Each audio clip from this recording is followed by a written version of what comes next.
Alors bonjour et bienvenue pour cette nouvelle rencontre Credit Safe et SciTrade. Donc nous allons patienter juste quelques petites minutes le temps que tout le monde puisse accéder à la salle et démarrer tranquillement. Donc je vais profiter déjà pour rappeler quelques informations pratiques. Eh bien, sachez que ce webinaire est enregistré, donc vous aurez la possibilité d'accéder au replay. Vous avez la possibilité également de poser des questions dans le chat et nous y répondrons au fil de cette présentation. Donc aujourd'hui, le thème, c'est évidemment dans cette continuité d'une série que nous avons animée en partenariat avec SciTrade, la série Urgence Cash. Nous allons aborder la donnée et l'intelligence artificielle au service du cash management.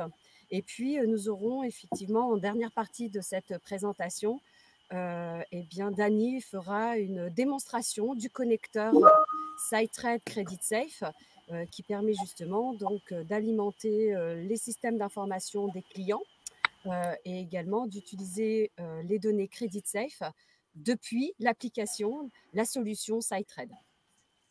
Donc, sans plus attendre, nous allons pouvoir donc démarrer tranquillement.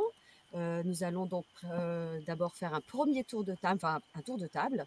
Et je vous laisse vous présenter. Donc, bienvenue à Rodolphe, à Régis et Dany. Rodolphe, Régis et Dany, je vous laisse vous présenter et puis présenter également les entreprises, vos entreprises.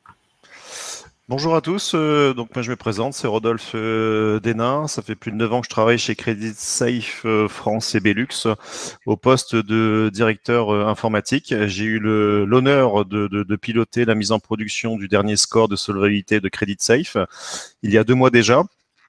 Et donc, je vais effectivement échanger aujourd'hui sur l'intelligence artificielle qui est venue renforcer le bon carburant à notre moteur de score.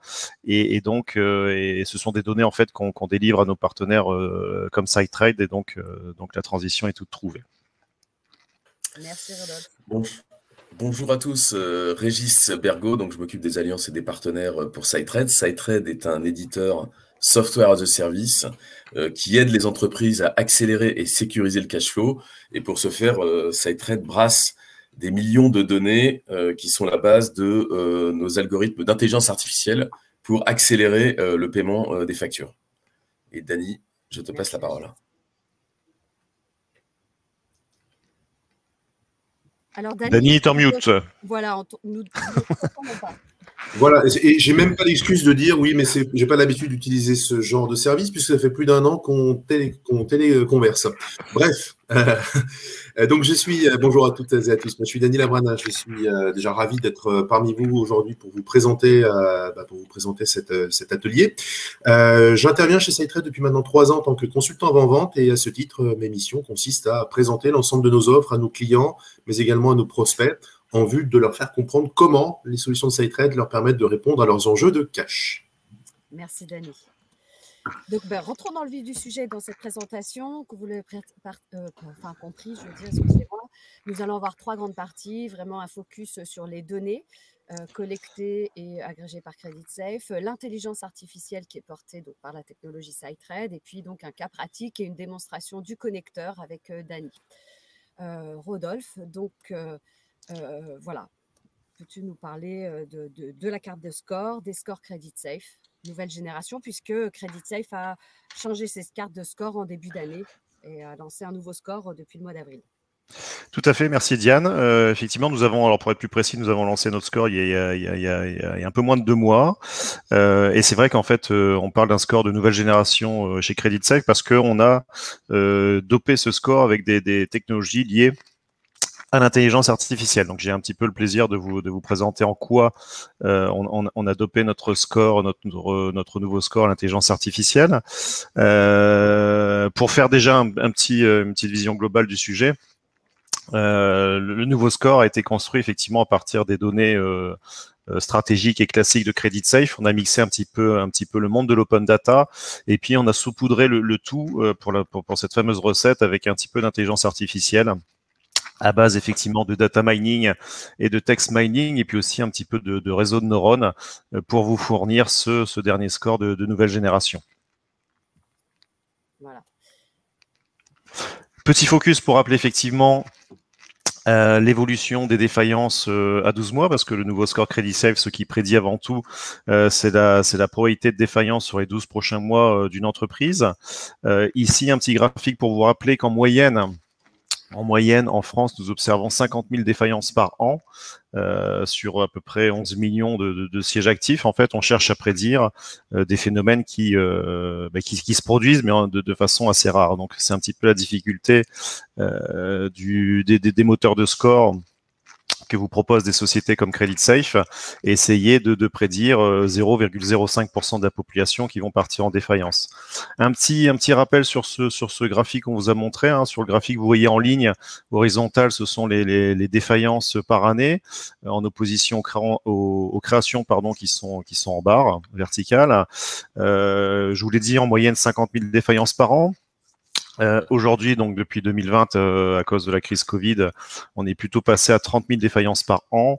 Et l'année 2020 que vous voyez, donc là les couleurs sont un petit peu modifiées, mais que vous voyez sur votre gauche en marron, on va dire, et sur le même trade que 2020 en fait. Donc on s'oriente vers à peu près 30 000 défaillances cette année.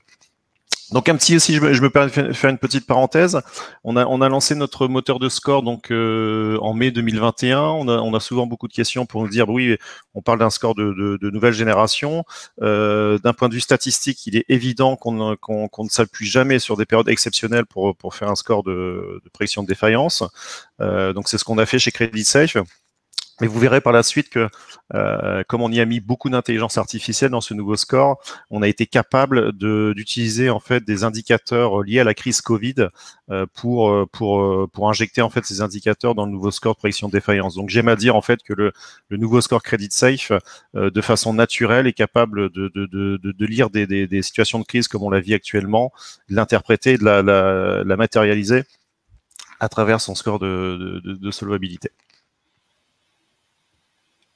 On peut passer à la slide suivante. Alors justement, quelles sont la construction de ces cartes de score? On rappelle effectivement que la méthodologie pour construire un score de solvabilité, c'est la suivante.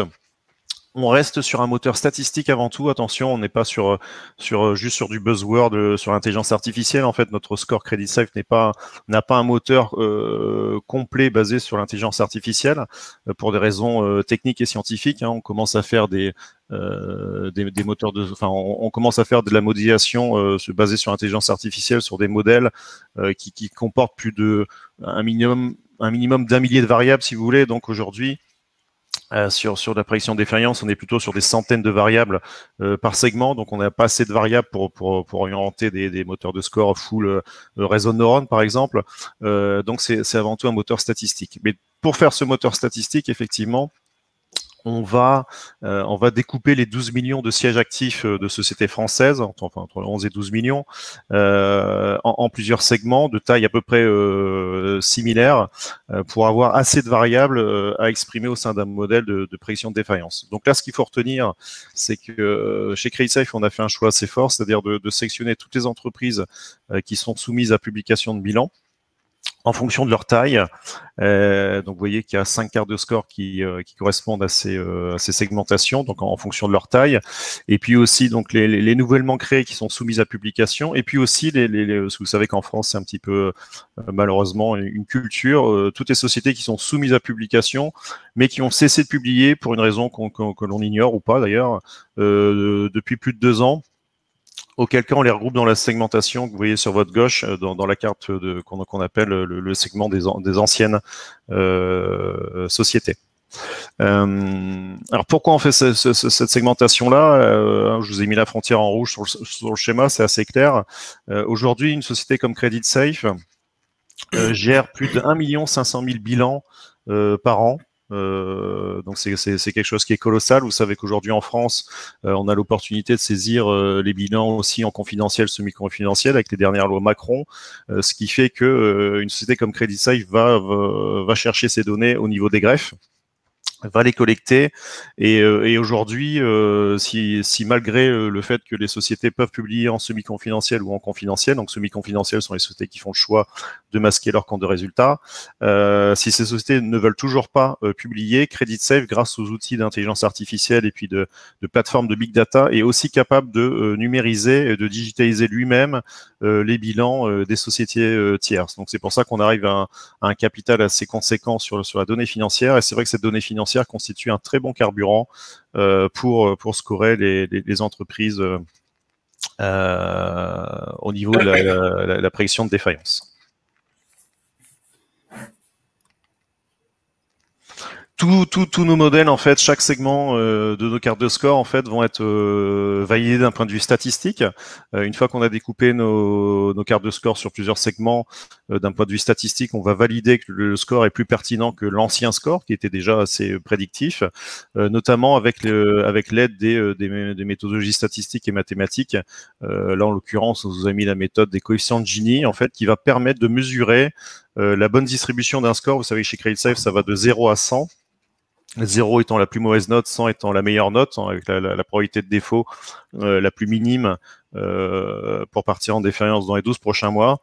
Et donc là, on vous a mis par exemple le coefficient de Gini sur les cartes de score des entreprises de taille moyenne à grande, où on passe sur un coefficient de Gini qui est environ à 75% quand on était à 71% sur l'ancien score. Donc pour les néophytes, en fait, ça veut bien dire que le nouveau score va être distribué sur l'échelle de 0 à 100 et que toutes les variables contenues dans chaque segment vont bien donner un sens à ce score. Donc, on va avoir un score qui va être plus précis et plus pointu, plus efficace sur ce nouveau score CreditSafe.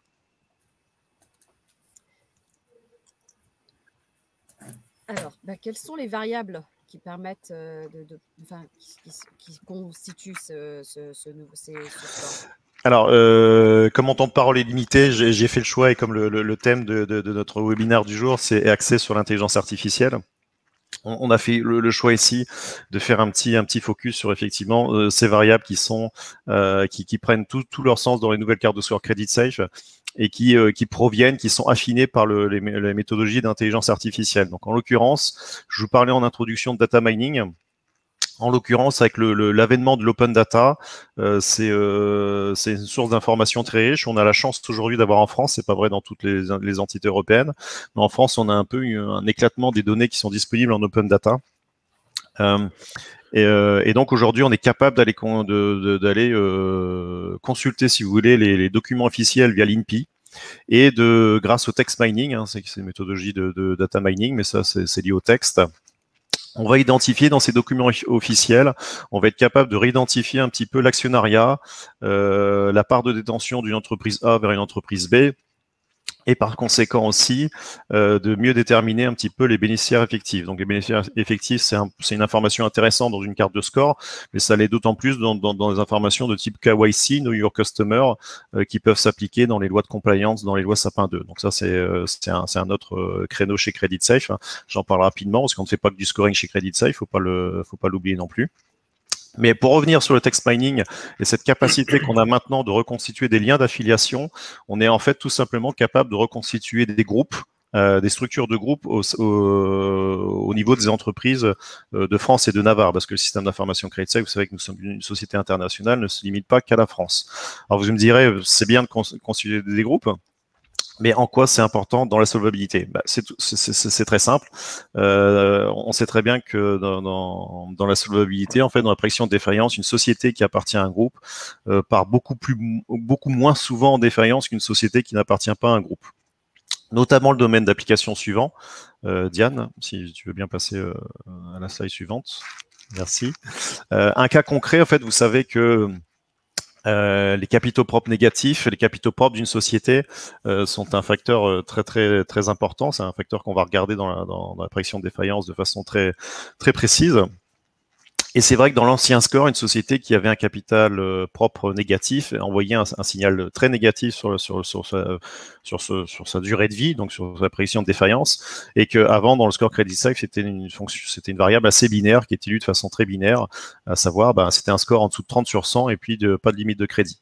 Seulement, quand une société a des capitaux propres négatifs, on sait bien que d'un point de vue marché, si elle appartient à un groupe, notamment quand le groupe est la maison mère ultime est détenue à l'étranger, on a appris en fait et on sait sur le marché que ce sont souvent des opérations comptables qui font que écoutez, on va pas payer d'impôts en France, donc on se met en capitaux propres négatifs, on se met des charges assez excessives sur la filiale française, puis comme ça on paye pas d'impôts. Mais en termes de solvabilité et de marché, ce sont des sociétés qui sont solvables en fait, sur lesquelles on peut travailler. Donc le nouveau moteur de score, grâce, je veux dire, à cette technologie de text mining, va reconstituer ces liens groupes et va nous permettre d'avoir une lecture plus intelligente des capitaux propres négatifs.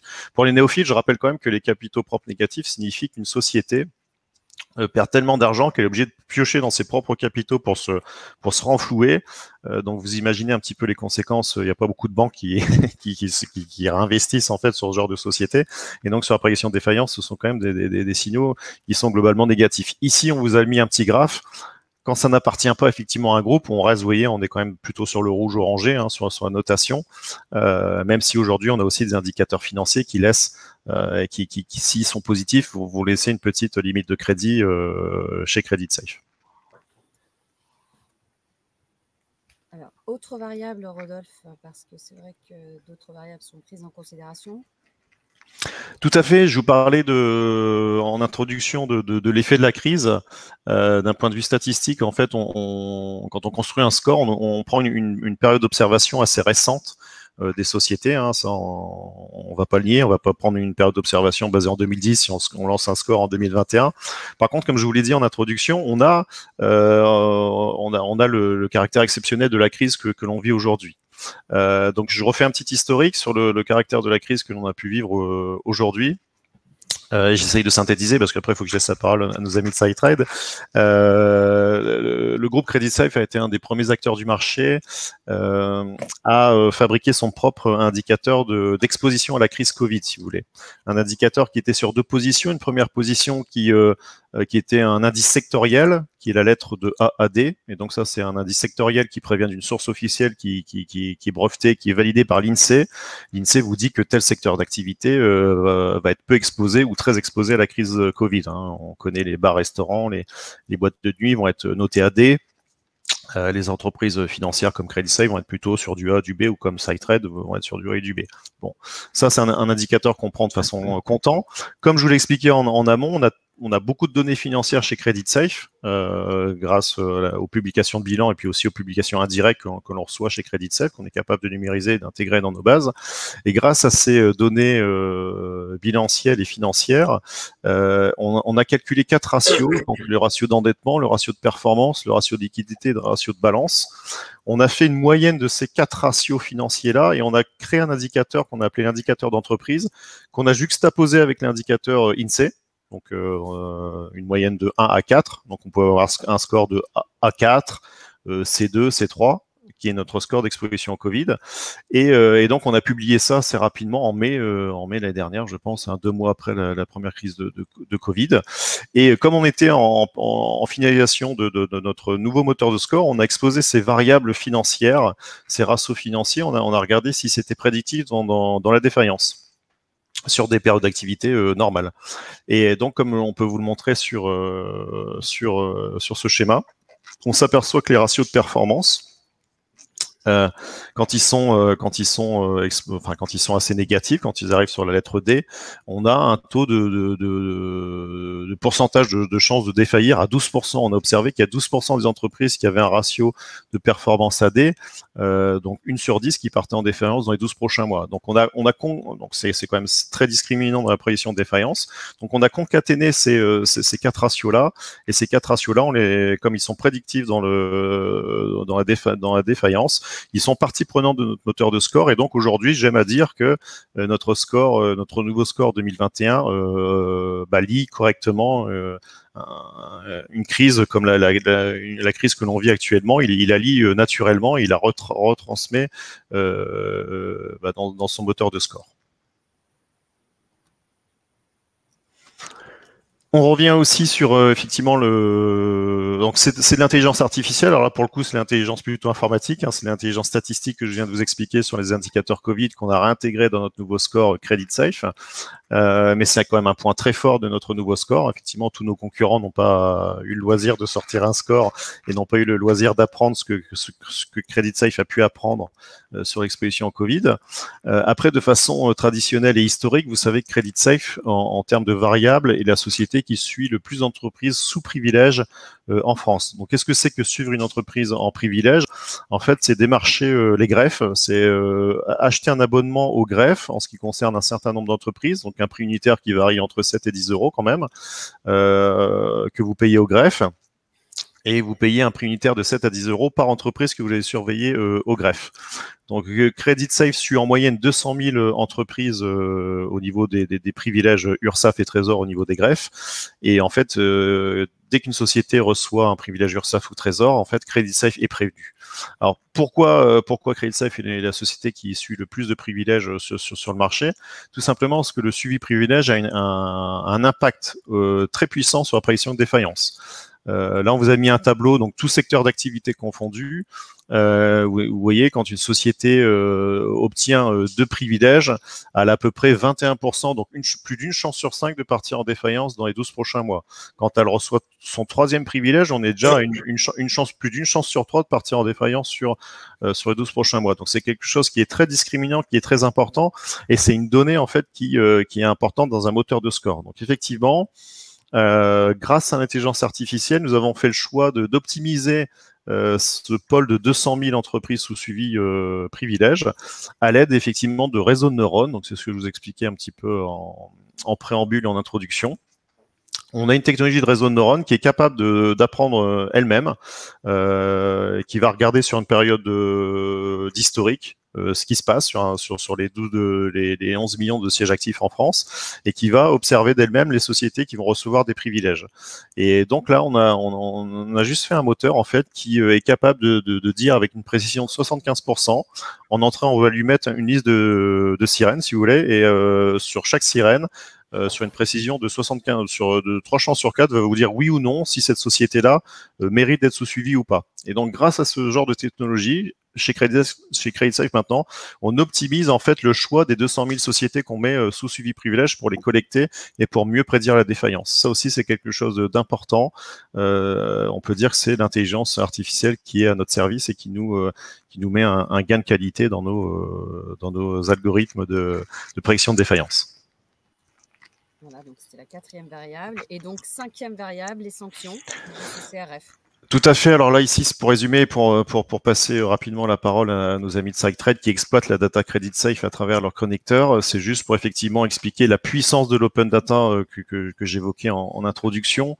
Aujourd'hui, vous avez les sanctions DGCCRF qui sont en open data. Donc, c'est effectivement une source qui vient renforcer le moteur de score CreditSafe à travers les sanctions de retard de paiement. Vous savez que maintenant les sociétés qui ne payent plus en temps et en heure vont être sanctionnées par l'État.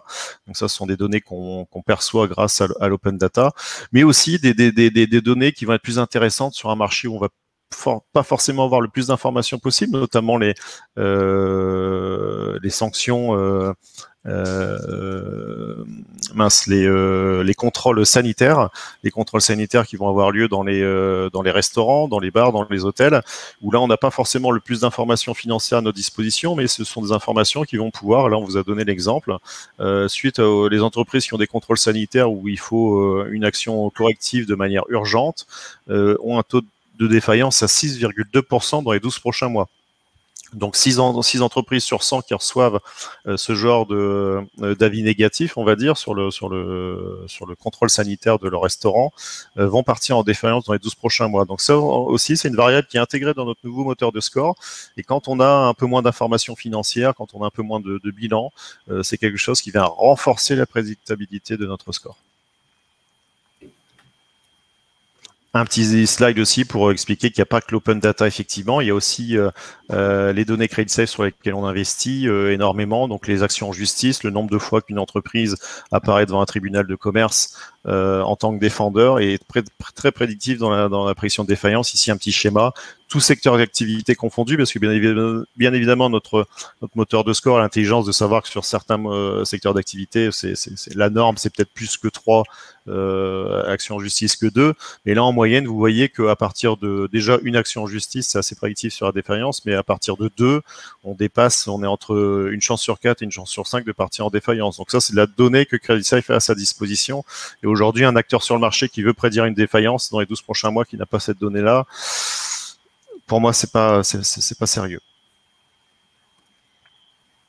Enfin, et avant de passer la parole à nos amis de SideTrade, toujours sur la donnée CreditSafe, nous avons aussi des indicateurs annexes à notre score de solvabilité, donc avec le DBT score, notre score de paiement. DBT veut dire Day Beyond Terms en anglais. Ce score de paiement se base sur, contrairement à certains concurrents, il se base pas sur du déclaratif qu'on peut retrouver au sein des bilans de nos clients. Il se base à travers notre programme d'expérience de paiement, le 3D Ledger, sur lequel on a plus d'1 million d'entreprises qui disposent d'un score de paiement exprimé en jours, hein, le nombre de jours à date d'échéance de la facture sur lequel l'entreprise va payer, et les comportements de paiement. Notre partenaire de SideTrade, c'est très bien l'enjeu des comportements de paiement. Cet indicateur, en fait, c'est un indicateur complémentaire à notre score, mais il est aussi injecté dans notre moteur de score en termes de ce qu'on appelle, nous, des post-policy. Sur la segmentation des cartes de score que je vous avais montré en introduction, il y avait aussi toutes les affaires personnelles d'un côté. Là, on a effectivement moins de données. Chez CreditSafe, effectivement, on a fait le choix d'utiliser les scores de paiement lorsqu'ils sont à notre disposition. Je vous rappelle qu'on a quand même plus d'1 million de scores de paiement actifs dans nos bases, va nous permettre d'ajuster les scores de prédiction de défaillance sur des populations où on a un peu moins de données. Donc ça, c'est important. L'indicateur d'exposition, je vous en ai parlé, il fait même partie intégrante aujourd'hui, enfin sur la partie entreprise que vous voyez ici en jaune, parce que le score est de 3 dans cet exemple, qui est partie intégrante de notre carburant sur notre moteur de score CreditSafe, et puis la limite de crédit que vous connaissez et dont je ne vais pas parler aujourd'hui. En conclusion, aujourd'hui avec les outils d'intelligence artificielle et puis de big data, j'ai envie de vous dire, CreditSafe a à sa disposition un certain nombre de plateformes qui donnent de la valeur à nos data et qui permettent à nos clients en fait de recevoir un certain nombre de rapports. Donc je pense qu'on peut les montrer, Diane, rapidement, avant de laisser la main à nos amis de SideTrade. Là, effectivement, c'est des rapports qu'on a pu générer à plus de 1000 clients. Je rappelle que CreditSafe, c'est plus de 12 000 clients à travers la France. On avait fait une campagne marketing qui expliquait, avant de switcher sur notre nouveau moteur de score, on a accompagné nos clients au changement et on proposait à nos clients d'avoir une lecture de leur portefeuille de surveillance et de l'impact du changement du nouveau score chez eux, avec des cartes thermiques qui montraient un simple coup d'œil le nombre de sociétés qui étaient en surveillance chez nos clients, qui allaient voir leur score diminuer, augmenter ou rester stable. On a aussi des reportings de façon analytique qu'on peut proposer à nos clients. Je pense que Diane, tu peux montrer les slides suivantes, où on est capable de croiser les indicateurs de prédiction de défaillance de CreditSafe avec nos indicateurs d'exposition à la crise, ce qui permet là, en un seul clin d'œil, si vous voulez, de voir un petit peu les entreprises qui seraient bien notées sur les abscisses, c'est le score de prédiction de défaillance CreditSafe, et sur les ordonnées, ce sont les scores d'exposition au Covid. Et les secteurs d'activité, ça permet de dire, tiens, aussi d'avoir une vision 3D, si vous voulez, d'un portefeuille de surveillance à travers l'indicateur de prédiction de défaillance. Et puis aussi, effectivement, en termes de défaillance, je suis peut-être pas forcément exposé, mais je vois qu'avec la crise que l'on traverse, j'ai un certain nombre d'entreprises qui sont en risque C côté INSEE, donc il faut peut-être avoir une action particulière sur ces scores-là. Et puis un certain nombre de panels, parce que sinon là je vais prendre trop de temps, vraiment trop de temps, un certain nombre de rapports, d'indicateurs à valeur ajoutée. Je pense qu'on peut en montrer quelques-uns rapidement, Diane, sur les comportements de paiement par année, et puis aussi des agrégations sur les données sur lesquelles on investit, sur les actions en justice, par exemple. Là on avait fait, je crois qu'on a un tableau de bord, Diane, non, on peut passer. on peut passer parce que je veux absolument que nos amis de SiteTrade aient assez de temps pour parler du connecteur et de comment ils exploitent la donnée CreditSafe à travers leur connecteur. On peut montrer, je pense, les prochains tableaux, Diane. Avec par exemple, oui, voilà, c'est ça. On est capable on a un système de reporting qu'on met à disposition de nos clients, un reporting qui est là, par exemple, fait une analyse sur les Hauts-de-France des top 5 des actions en justice, donc des contentieux des entreprises des Hauts-de-France. Donc on voit clairement que les impayés sont le nerf de la guerre, on va dire, sont les actions en justice. Le plus souvent, ce sont les impayés. Que ce soit dans finance, vous voyez un petit peu les secteurs d'activité dans le BTP, commerce de gros, qui font qu'on se retrouve devant des tribunaux de commerce, peut-être devant des problèmes de financement, des problèmes de prêts bancaires ou des litiges commerciaux. Voilà. Donc on a vraiment une plateforme, ça rejoint l'intelligence artificielle. Là, on voit un petit effectivement focus sur les privilèges URSSAF par secteur d'activité et taille d'entreprise. Donc on a vraiment une plateforme de reporting qui est disponible sur lesquelles les portefeuilles de nos clients peuvent être analysés et ça c'est la richesse de l'intelligence artificielle, c'est la richesse du big data technologiques qui sont effectivement managés et gérés du côté CreditSafe. Je passe la parole à Régis parce que je sais qu'il est impatient de parler, que je parle de trop. Alors maintenant, deuxième volet effectivement de l'exploitation de l'intelligence artificielle, cette fois d'un point de vue de la technologie, parce que là on l'a vu dans l'usage de la donnée. Régis, explique-nous un petit peu comment SiteTrade exploite l'intelligence artificielle. Alors merci Rodolphe et merci Diane de cette introduction. Effectivement, SiteTrade, alors nous allons aider à pallier au problème de une facture sur deux n'est pas payée dans les délais parce qu'elle n'est pas relancée.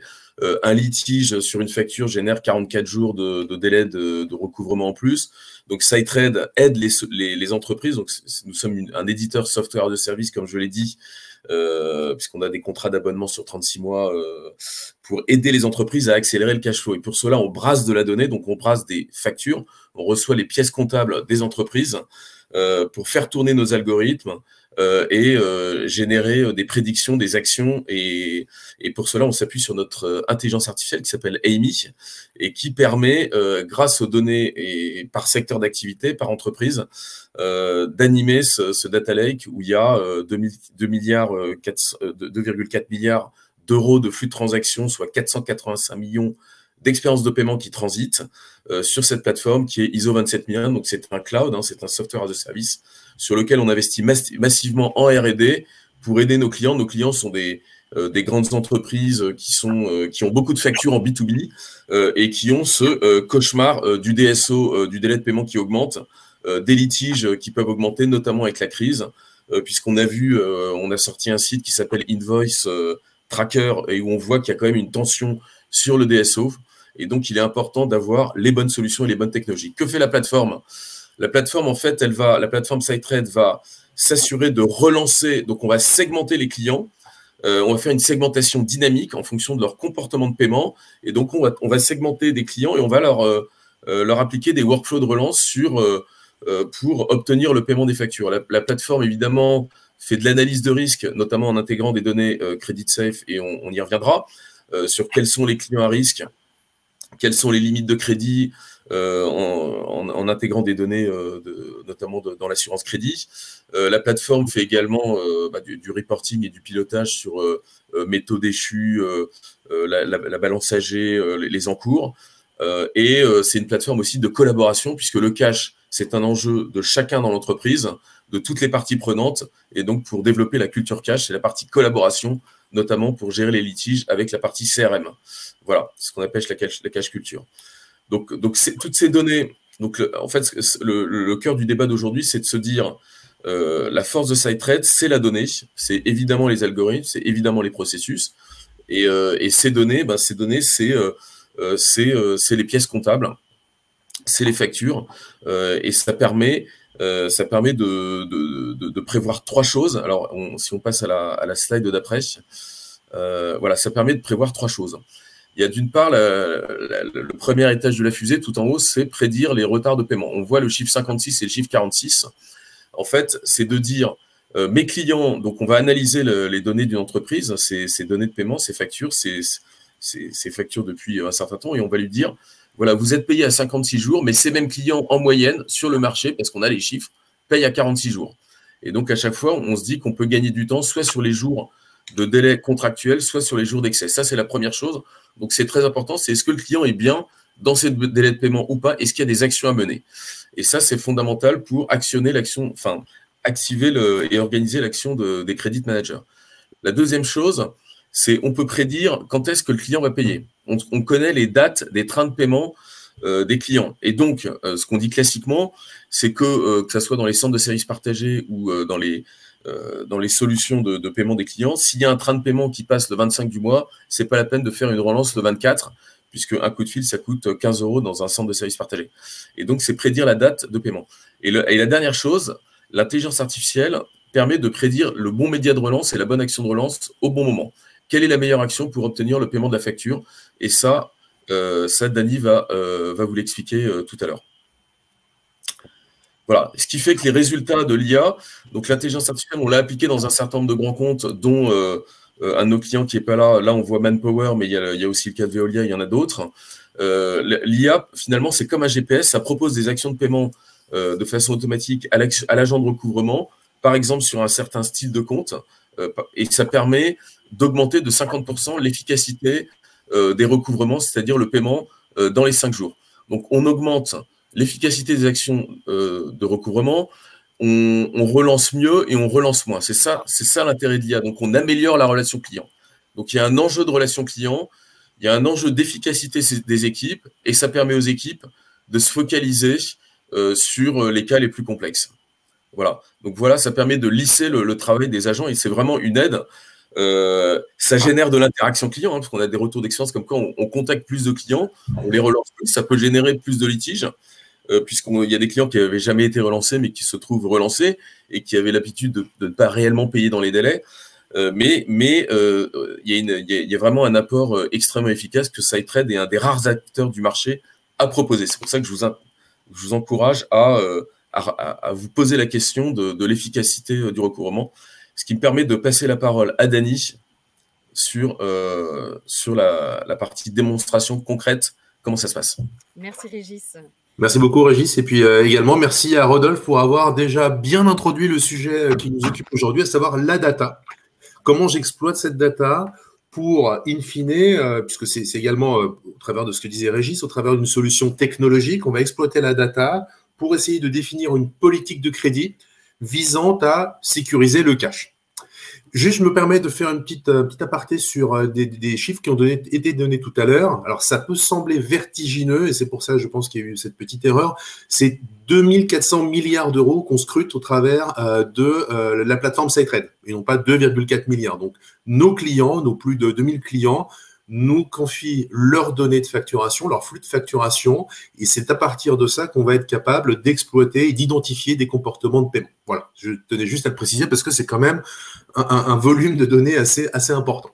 Alors, 3 axes, je vais dérouler 3 axes pour cette dernière partie de la présentation. La première chose, c'est vous montrer comment nous, chez SideTrade, puisque justement on va capitaliser sur cette donnée, on est également capable, à l'instar de ce que fait CreditSafe, de comprendre comment une société évolue, quelle est sa propension à entrer en défaillance ou au contraire à avoir une bonne santé financière, et c'est ce qui va permettre justement de définir la stratégie vis-à-vis du risque.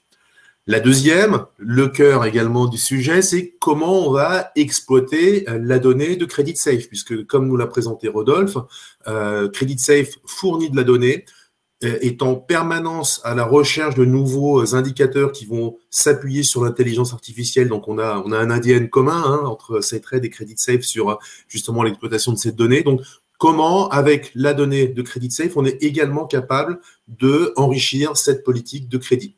Et enfin, à travers d'un cas pratique, je vous présenterai comment toute cette donnée, on est capable de l'orchestrer pour, comme le précisait Régis justement, créer des groupes de clients, définir la meilleure stratégie de relance pour suivre, comme le lait sur le feu finalement, les clients qui seraient à risque de défaillance. Hop là. Donc, un petit souci, voilà, un petit souci sur les slides, peu importe. On va y arriver. Alors, premier axe justement sur cette démonstration, sur cette présentation, justement, comment, avec la donnée de SideTrade, on est capable de mettre en place cette politique de crédit. On l'a dit, hein, on brasse énormément de données et c'est grâce à cette donnée qu'on va pouvoir calculer ce fameux score dont parlait Régis tout à l'heure, c'est-à-dire ce qu'on appelle le SPI, le Site Rate Payment Intelligence. Et c'est cet indicateur que vous voyez en bas de l'écran qui, justement, me permet, moi, utilisateur de la société, de la plateforme SiteRed, de mesurer le comportement de paiement d'un client vis-à-vis de moi et de mesurer le comportement de paiement de ce même client, mais vis-à-vis des autres fournisseurs qui utilisent la plateforme SiteRed et auprès desquels il est fournisseur. Là, ce qu'on peut voir sur cet indicateur, c'est que ce client-là en particulier me prend pour sa banque. On est typiquement face à un délinquant, puisque là où il me paye à 82 jours, c'est-à-dire à peu près, on ne voit pas très bien sur l'écran, mais 50 jours de délai de règlement que je lui accorde, plus 32 jours de retard additionnel, eh bien, vis-à-vis de tous les autres fournisseurs avec lesquels il travaille et qui utilisent donc la plateforme SiteRed, il règle à 50 jours. Donc, il y a vraiment un delta de 32 jours pour lequel je peux, là, dans un exemple bien précis, aller chercher du cash. Mais aujourd'hui, le sujet qui nous intéresse, c'est le risque. Il se peut qu'il y ait également des clients où ce score soit inversé, c'est-à-dire qu'ils me payent, moi, plutôt que les autres fournisseurs avec lesquels ils travaillent. Si je suis face à un fournisseur qui me paye à 30 jours et que les autres fournisseurs sont réglés à 60 jours et que je reviens dans une semaine et que je vois ce score augmenter 70, 80 et ainsi de suite, il est peut-être vraisemblable que je sois le fournisseur principal de cette entreprise en particulier, qu'elle cherche à tout prix à me payer dans les meilleurs délais parce que je suis un fournisseur stratégique, mais que si j'analyse sa performance de paiement qui est en train de s'accroître, ces retards de paiement qui s'accroissent vis-à-vis de tous les autres fournisseurs, c'est peut-être là un indicateur, c'est peut-être le signe d'une défaillance à venir. Voilà comment, avec cette donnée SiteRed, je suis en mesure de révéler cette information. Deuxième chose, on a parlé de CreditSafe. Donc, on intègre la donnée CreditSafe directement sur la plateforme SiteRed, c'est-à-dire qu'on a un connecteur technologique qui vient récupérer au travers de votre abonnement CreditSafe, il faut bien entendu que vous ayez un abonnement CreditSafe, pour récupérer l'information directement sur la plateforme SiteRed, ce qui vous permet d'avoir en permanence, en temps réel, un regard entre vos encours actuels vis-à-vis d'un client et la politique de crédit que vous propose de suivre CreditSafe. Et cette politique de crédit, on va pouvoir la suivre ou la déterminer grâce à la note CreditSafe. Vous voyez qu'ici, on est face à une entreprise qui a une note 2D. Un avis de crédit, un avis de crédit à 0. Ça veut dire que tout simplement, CreditSafe vous dit, moi, si j'étais vous, je demanderais des encaissements directs. Je ne laisserais pas courir mes encours. Et puis également, ce qu'on peut voir, c'est que sur cette entreprise, il y a eu une procédure collective entamée. Concrètement, si je suis moi, utilisateur de la plateforme SiteRed et que j'ai comme client cette entreprise-là, je devrais mettre en place une politique de crédit visant à m'assurer que je ne vais pas au-delà des préconisations de CreditSafe de manière à sécuriser mon cash. Voilà comment, sur ce premier volet, on arrive à présenter l'apport de la data dans la définition d'une politique de crédit visant à s'appuyer sur le risque, la donnée SiteRed et la donnée CreditSafe. Puisque j'ai la possibilité de le faire, Diane, je passe les slides. Je te laisse la main. Mais n'hésite pas à me poser des questions. Également, élément tout à fait intéressant, c'est que directement et toujours en vous appuyant sur cet abonnement à CreditSafe, directement sur la plateforme SiteRed, on l'a vu sur la slide précédente, sur l'écran précédent, vous voyez qu'on a ce petit logo ici, CreditSafe en bas à droite, en bas à gauche, pardon.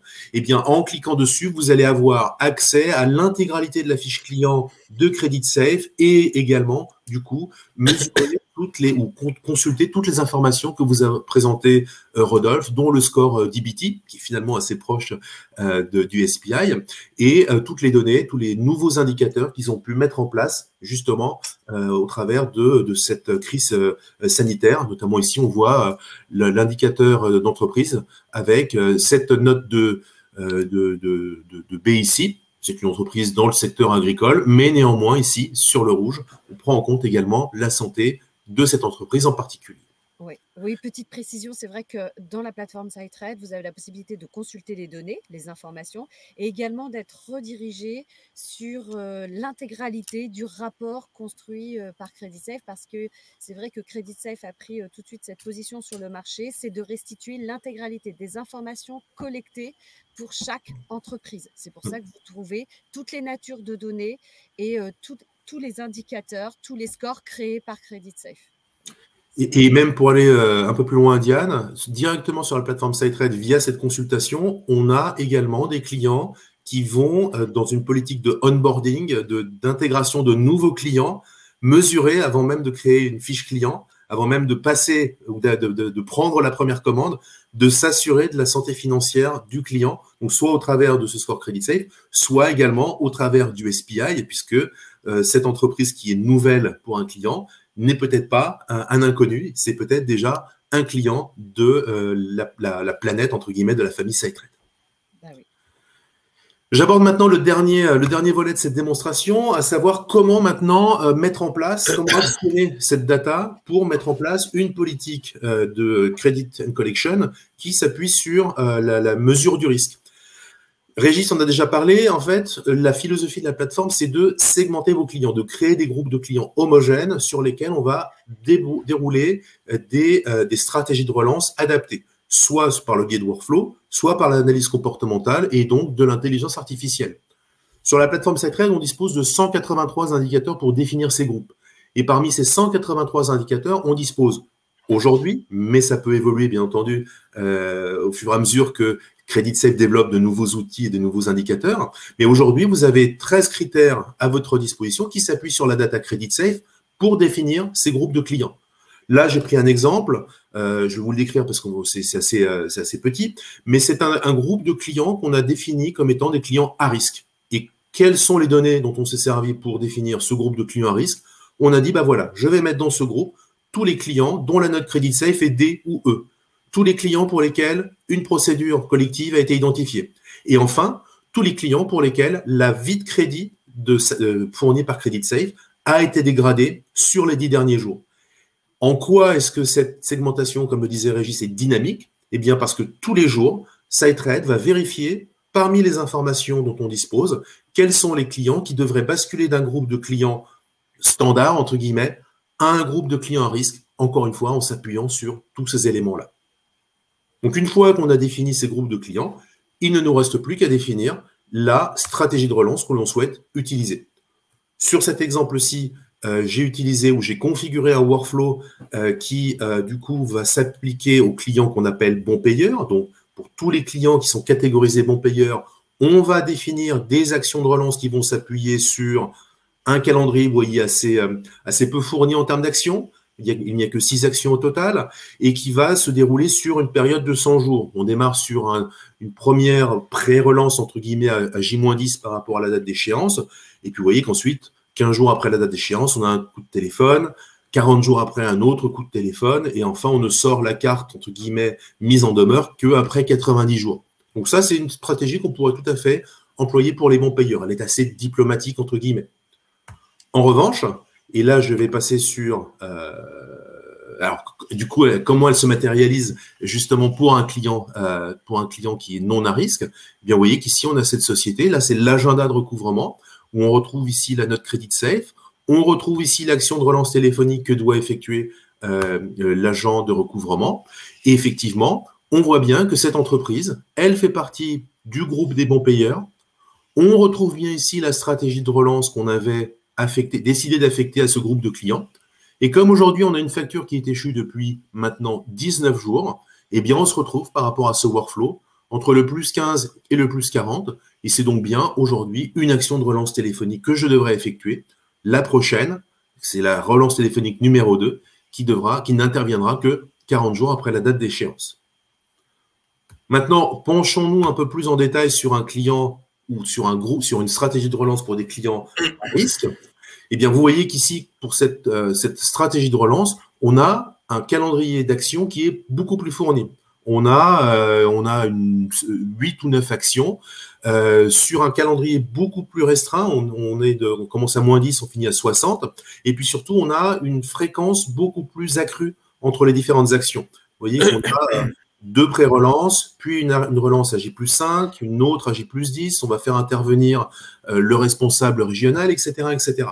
Donc là, on peut, du coup, pour tous les clients qui viendraient être intégrés dans ce groupe de clients à risque que je présentais tout à l'heure, avoir une stratégie de relance qui est beaucoup plus agressive et qui, pour le coup, à partir toujours de cet agenda de relance, où on voit ici un client qui a un score Credit Safe à D, avoir, pour le coup, ici, une relance qui, malgré le fait qu'on soit à 18 jours, tout à l'heure, je vous présentais un client qui est à 19 jours de retard, ici, on est à 18 jours, et pourtant, vous voyez qu'on a déjà un certain nombre d'actions qui ont été menées. Encore une fois, toute cette politique, toute cette stratégie de relance est à une seule et unique visée, c'est-à-dire mettre l'accent sur tous les clients pour lesquels on estime qu'il y a une part de risque, pour lesquels on souhaite sécuriser le cash avant que ces fournisseurs en difficulté ne connaissent une défaillance ou ne règlent les autres fournisseurs, et donc pour accélérer le cash de mon entreprise. Voilà ce que je souhaitais vous présenter pour la partie cas d'usage. J'espère qu'elle vous a permis de comprendre comment, sur la plateforme SiteTrade, sur la partie technologique, comment on arrive à intégrer de la donnée et la faire vivre pour mettre en place une politique de crédit s'appuyant sur le risque. C'était parfait. Merci, Dany, pour cette démonstration. Donc, ça permet effectivement de bien visualiser le parcours utilisateur, l'exploitation des données Credit Safe, donc de mettre en avant ce partenariat qui date depuis plus de 10 ans maintenant, sauf erreur de ma part, entre SiteTrade et Credit Safe. Bien évidemment, comme vous l'avez compris, les données, c'est le métier de Credit Safe et on fait en sorte de pouvoir collecter de plus en plus d'informations pour pouvoir renseigner nos clients sur les entreprises avec lesquelles ils s'engagent. Et là, effectivement, SiteTrade est dans cette même logique de développement, c'est utiliser la technologie, les nouvelles technologies pour justement améliorer l'expérience utilisateur. Voilà, je ne sais pas si vous souhaitez rajouter quelque chose, Régis, Rodolphe et Dany. Moi, je voulais juste ajouter que le cash n'attend pas, notamment dans ce contexte de crise. On est avant l'été et je pense que les directions financières doivent se poser les bonnes questions. Ce que fait SiteTrade avec son partenaire Credit Safe sur l'urgence du cash, sur lequel un certain nombre de managers ont des objectifs, il faut vraiment se poser les questions des enjeux cash et avoir la bonne discussion au niveau de direction financière. Et c'est ça qui est important. Et ce que fait SiteTrade, aucun ERP ne vous le proposera, même s'il y a des gens qui disent oui, je démarre avec l'ERP, etc. C'est pas un sujet processus, c'est un sujet enjeu cash, réduction du DSO et productivité des équipes grâce à l'IA et grâce à la data. Et ça, c'est important, c'est une vraie valeur. Et c'est un sujet, les clients a posteriori, on a des dizaines de témoignages de clients comme Veolia, comme Expedia, comme Sodexo, etc. et des plus petits comptes, des entreprises de taille moyenne aussi, énormément dans le transport, dans la logistique, dans l'intérim, qui sont extrêmement satisfaits puisqu'on enlève vraiment un caillou dans la chaussure, on améliore la relation client, on réduit le cash et puis on améliore la productivité des équipes et on réduit le taux de litige. Et dans le contexte actuel, il nous semble extrêmement important de se poser les bonnes questions. Et donc, si vous êtes credit manager ou responsable financier ou directeur financier, de lancer le débat au sein de la direction financière. Merci, Régis. Tout à fait. Et si je peux me permettre, Régis, je rajouterai une seule chose, c'est que rappelez-vous qu'une entreprise sur 3 qui part en défaillance, c'est un problème de cash, de trésorerie. Donc d'où l'importance de ce que tu viens de dire. Voilà, nous sommes sur la même longueur d'onde. Merci, Rodolphe. Je ne sais pas s'il y avait des questions, du coup. Pas de questions. Pas encore. Est-ce qu'on peut, je sais pas, en accueillir? Non, écoute, il n'y a pas de questions. Je pense que de toute façon, pour terminer ici cette présentation, vous retrouverez de toute façon l'enregistrement. Et puis, Régis, Dany et Rodolphe restent à la disposition de l'audience pour évidemment apporter des éléments de réponse s'il y avait des questions. Voilà. Écoutez, merci. Je vous souhaite une belle journée. Merci beaucoup. Bonne journée. Merci à tous. Merci beaucoup. Bonne Merci journée à tous. vous. Au revoir. Au revoir.